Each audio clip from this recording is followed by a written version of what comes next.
New York City is loading up more than 700 salt spreaders and turning over 2,000 garbage trucks into snow plows for the first flakes expected to start falling tomorrow morning.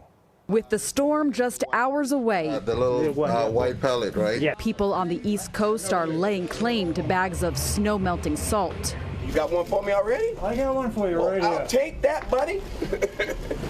It was just weeks ago that a nor'easter buried the East Coast, and a deep freeze hampered cleanup.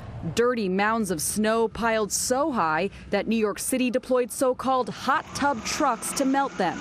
This time around, they're trying something new. You too can become an emergency snow shoveler. The city's new mayor, Zohran Mamdani, is offering to hire residents to clear sidewalks. Parts of New York and all of New Jersey are under states of emergency.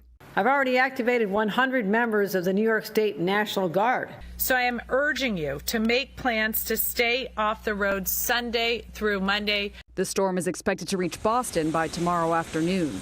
That kind of sucks. Ahead of the snow, college student Landon Newton was digging out his car, still buried from the last storm.